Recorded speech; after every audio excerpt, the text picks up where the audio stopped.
Welcome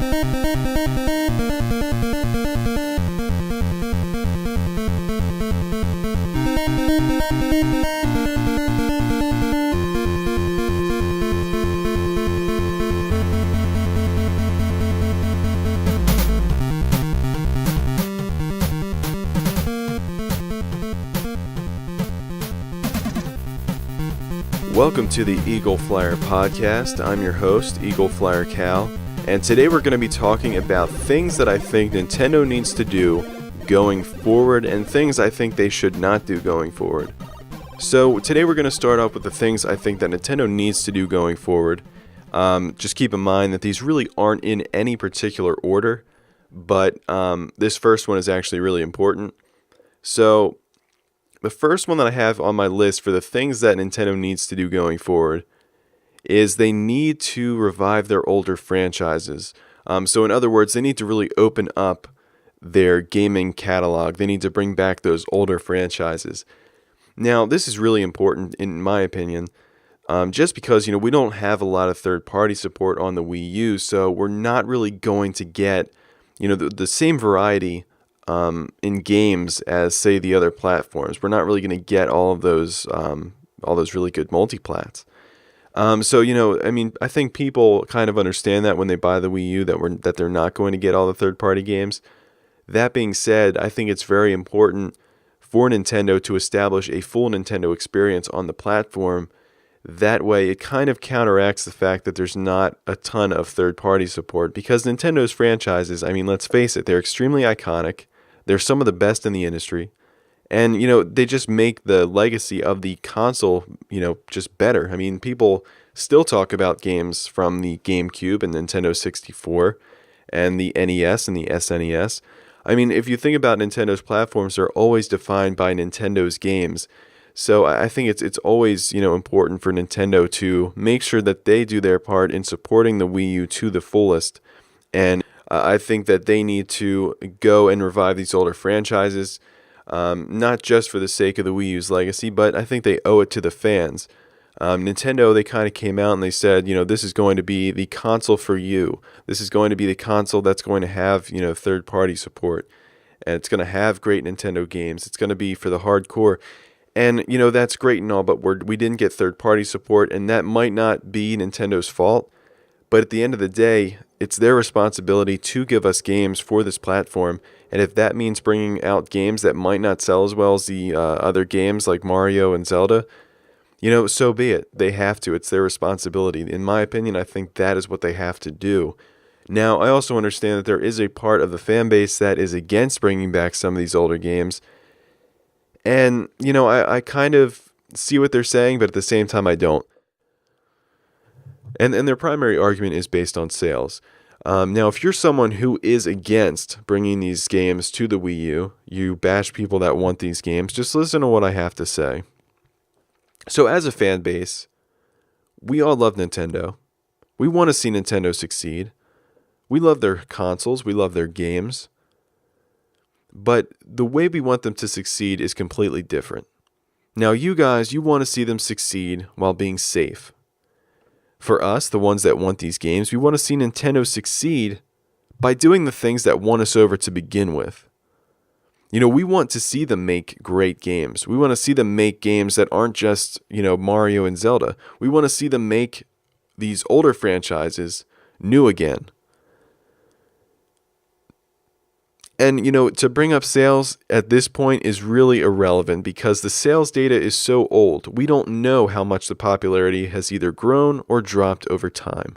And because there is a virtual console, because there's a way to play these games used, it is very likely that the game's popularity has grown over time. That happens to things. So I really don't think that is a valid argument at all because we don't know. We don't have enough modern sales data. So let's not talk about this anymore, and let's move on to my second thing. So I'm listing all of these franchises I want them to bring back, right? I want them to bring back all of their old franchises like F-Zero, Star Fox, And even the Mother series, though, to be honest, I think the Mother series would be a little bit more difficult to bring back just because I think there's actually a lot that goes into those games, that it's not as simple as just making it HD with online, which the other ones you kind of could get away with as long as, the gameplay was really good. So I think that what they really have to do, like I said before, I want them to bring back these games, and obviously they cannot release these games all at once. I mean, that's just not going to happen. It's not realistic. But what they can do is establish a kind of a schedule where these games will release, and it'll be consistent. That way it'll carry the momentum and keep the momentum of the console. So what can they do? Well, they can expand upon their company. And when I say expand, that means, make acquisitions of either, development teams or publishers that have their own development teams, buy some of those developers and publishers. And, you're going to have a lot more people working on your game and a lot more people that can assist you in marketing your games. And I think that is a really good idea for them to expand upon their company. It's going to make the fans happy. They'll have more exclusive games in most cases, from what the developers and publishers own. So I think that would be a really good move on Nintendo's part. I think they would be able to establish a much more consistent, release schedule. And I think that would just be what the Wii U needs. And this would also give Nintendo some more experienced, developers in with the whole HD aspect. I think that it would just be a very good help for Nintendo, and I think it would be a very good move. So with these games, and with these publishers and developers rather, what you do get is you get more IPs, more exclusive content, and this is kind of what I want to see Nintendo do. Is my third thing on here is for Nintendo to create a truly unique platform with the Wii U. Now this means to give us the full Nintendo experience, but at the same time, give us third-party exclusives. Now I'm not really concerned about third-party multiplats at this point because I think there's never going to be a definitive version of a third-party multiplat for Wii U. I think that ship has kind of sailed. But I also think that third-party exclusives at this point are much more impactful than third-party multiplats for Wii U. I think that what Nintendo needs to do is really distance the Wii U from the competition. I think if they can establish a full Nintendo experience like I was talking about earlier, and at the same time have a full exclusive third-party experience, I think you're looking at a console that is much more valuable. Whereas the other two consoles, they kind of have like a mirror effect going on. Their exclusives are a little bit different. But, I mean, in my honest opinion, I think Nintendo's exclusives are better than the ones on PlayStation and Xbox. So if you combine that with a completely unique lineup of third-party games, I think, once again, you're looking at a much more valuable console. So, I think that's what they have to do. I think they have to, assist more developers in need, like what they're doing with Bayonetta 2.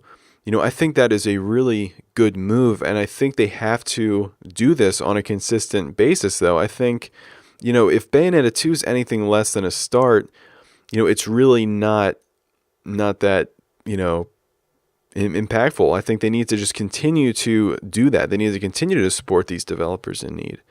And it's going to boost relationships, and it's going to help them down the road. So, we just talked about how I want Nintendo to kind of set this console apart, but that's in terms of games. What I don't want them to do is I don't want them to do that, to separate it from the other consoles in terms of lack of features. And what I want them to do is to embrace the modern internet features that the other consoles have. So this means I want them to have party chat. I want them to have a communication system, like a chat that you can just do right from your friends list. I want them to have all these modern things. I want their games to, show that they're serious about online. Maybe for their next Mario game, make that one online. They have to show that they are serious about this online because that is the way games are moving. And just because a game has online, it doesn't take away from the fact that, it has local multiplayer too. I mean, people love to play. If people can play with each other, like in the same room, they will. They will do that. But if they can't, let them have multiplayer. If it's just impossible for them to get together and play, let them have online.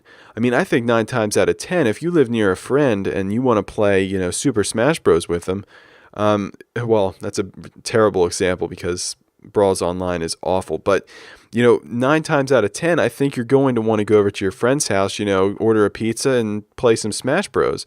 I think that is what you want to do. And I think that that's really not an excuse for the game not having online just because you want them to be together when they play. I mean, we live in a day and age where, people are friends, but they're from different parts, or you could, meet people online and, have a good time with those people on, different servers and stuff like that. But I think it's very important for them to establish different means of, one, communicating. And I think they just need to embrace the online features. They can't really be afraid to do that. So, and this is just, personally for me, I mean, a few days ago, if you were to ask me that, do you want a chat system for the Wii U and 3DS? Do you want that? Do you want a little, way of chatting? And I probably would have said, I really don't care. But I started playing Monster Hunter online for the Wii U, and I've met some really cool people on there. I had a good time, playing the game with them. They were a good group of people. And, I want to be able to play with them more. The problem is the only way I can communicate with them is through Miiverse, which isn't that great. And it's either that or I have to go into Monster Hunter and they have to be online at the same time in order for them to get my message. So I think that they really need to establish a chat system for the console, because I would love to be able to chat with these people and say, hey, you want to head on to Monster Hunter? That way, we don't go online and, they're already, in a game, they're not really ready for me to be there. So, I think that, having a chat system with the Wii U would make it a much more social device. And I think that the Wii U, it's built to be a social device. You have a touchscreen that has a very good keyboard on it. It makes typing very easy. I think really out of all of the consoles that are out right now, I think that the Wii U has the best communication potential, because it does have that touch keyboard and it has other features on there as well. So, I think that is important. They need to embrace modern online features.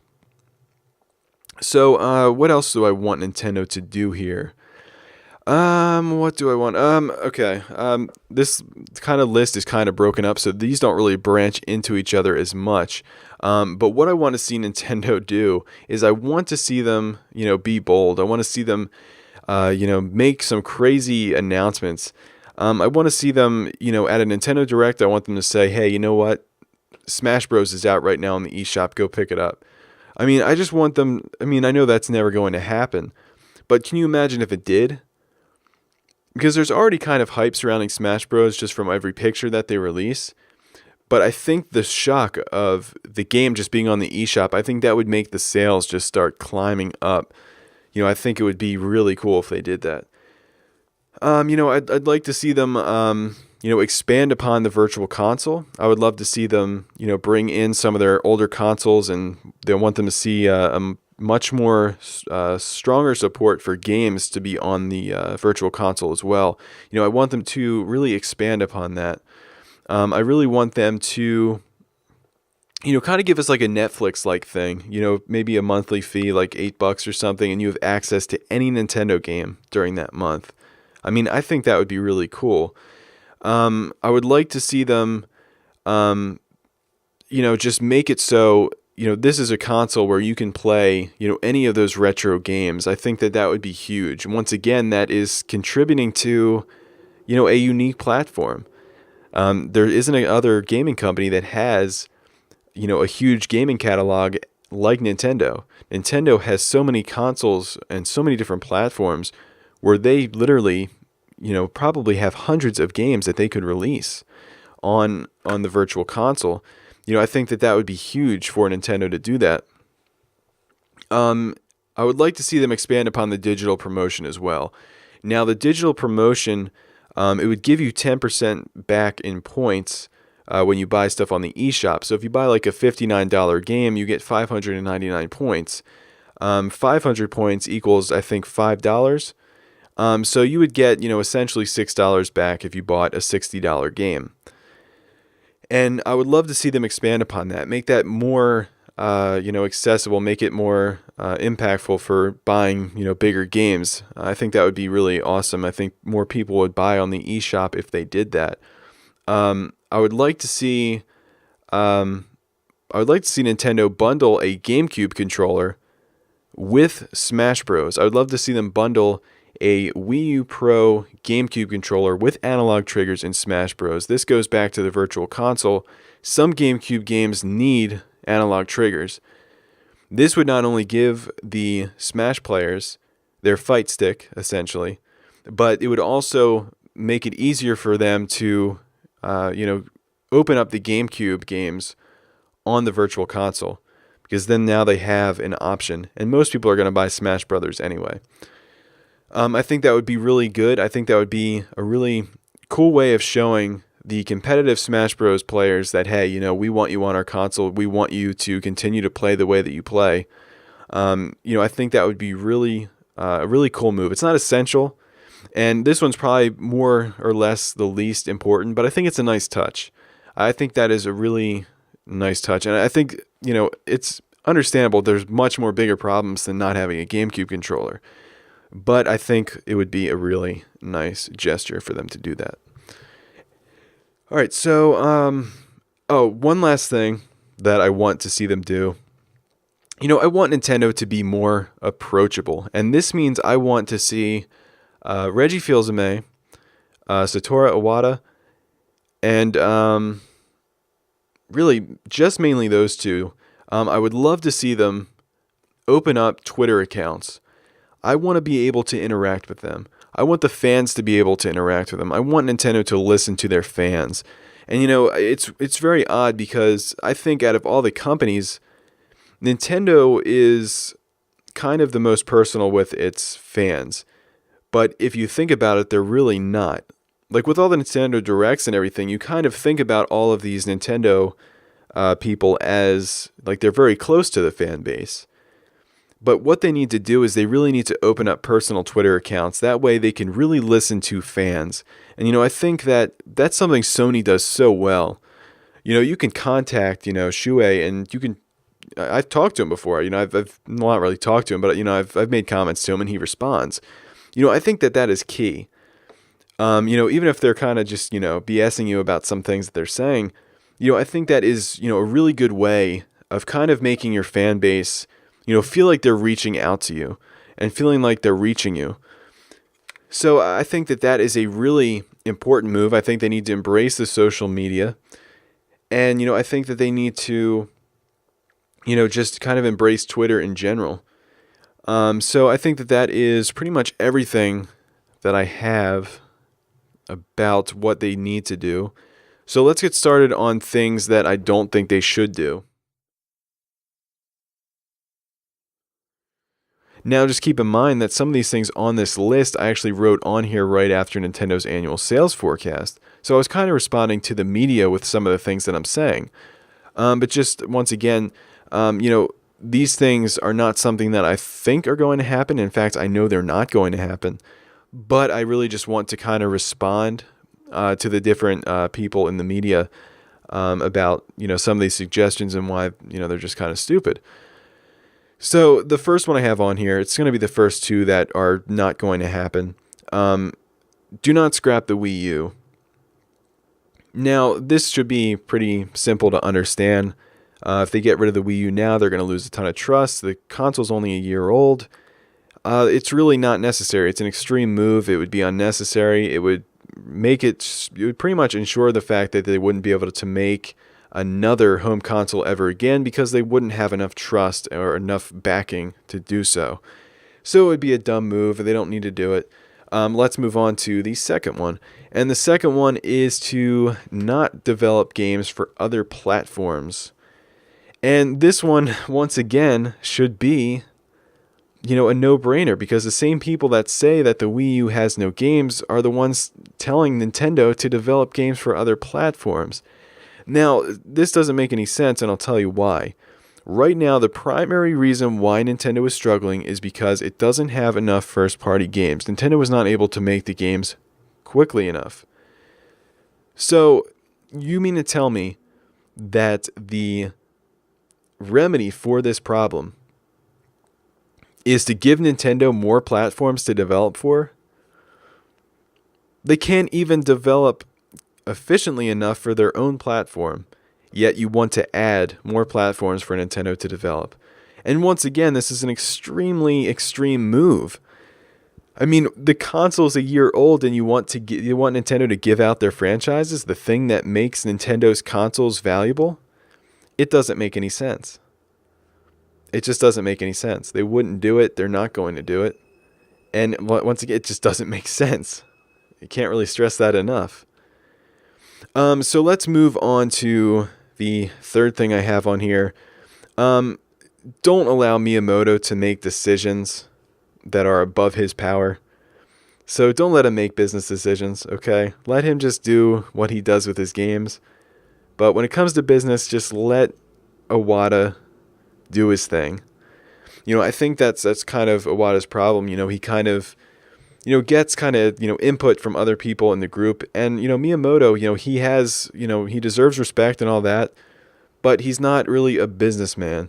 He's a game developer. That's what he should do. I don't think he should really have too much of a say, on the direction of, what Nintendo is doing. And I think that, they need to tell him, hey, you can't prevent games from having online. We need to have these games online. We need to prove that we're serious about this. So don't let Miyamoto make business decisions. In fact, kind of minimize what he does. Just let him kind of, help some of these younger developers out, and that's it. So the third thing I have on here is don't allow third parties to put half-assed ports on the platform. Get back to the quality control of the NES. And, this, once again, it might sound crazy, but I think that is a really good idea. And I think what you look at for, these games is they always receive, negative media attention because they don't have features or something like that.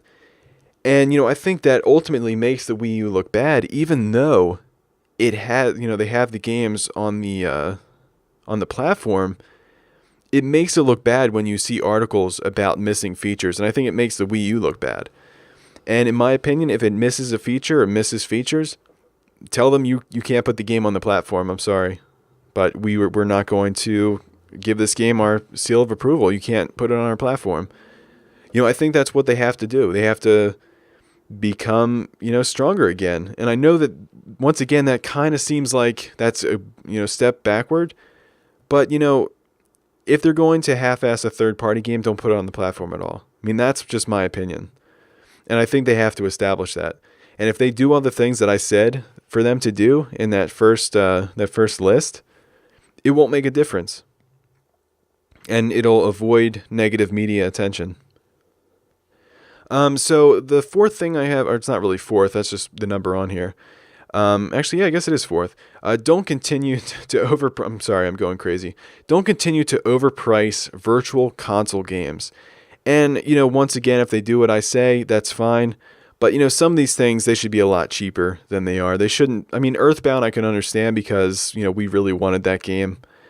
But, other games, just make them, $2, $3. You don't have to make them, really expensive. Just make them very affordable.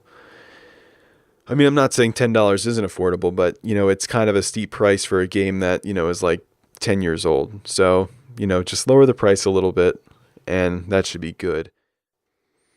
And let's move on to this next one here, and that is Nintendo needs to embrace, and they can't be afraid to embrace, the different forms of communication on their platforms.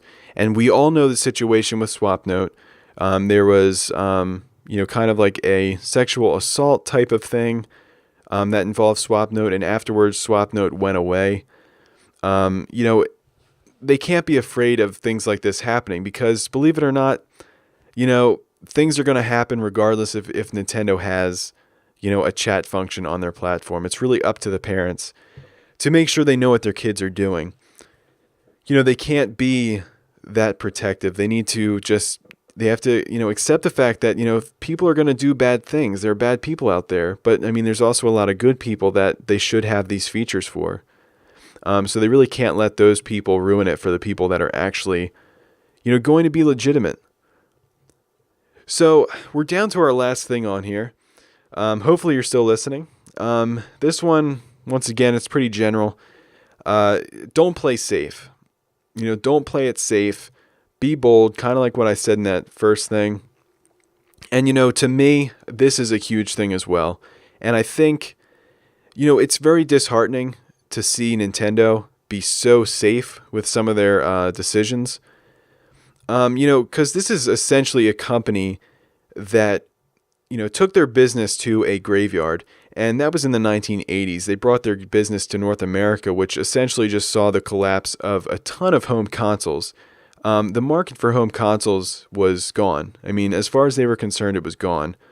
And while they did test the water with some arcade-like stuff from Miyamoto with the Donkey Kong and Donkey Kong Jr., it was... They pretty much, that was kind of, they dipped their toe in the water and they said, let's, move our business over here. But they essentially walked into a graveyard, and it wasn't an easy move to do.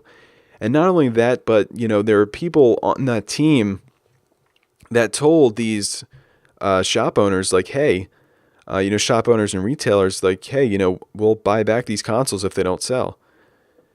So, that was a very risky move. And we really, that Nintendo, they don't have to be that crazy. They don't have to, be that, pioneerish. But what they have to do is they have to make sure that they're not being too safe. They have to, not be afraid to release their older franchises. They have to be afraid. They can't be afraid to, embrace online. They can't be afraid to, incorporate features that other consoles have, or, buy other divisions and stuff like that. They can't be afraid to do that. They can't be afraid to expand the company. They can't be afraid to, do what they do with their virtual console games. They really just have to be Nintendo, the Nintendo that we loved. So, that's kind of what they have to do. When you go back and you read about all the stuff that this old Nintendo used to do, it's just crazy. They were pioneers. And, that was a very risky move coming to North America in the 1980s. And, I would just love to see them, show that same, that same kind of urgency and that same kind of confidence that, hey, we're not afraid to take risks anymore. So, man, that's pretty much it. That's pretty much all I have to say.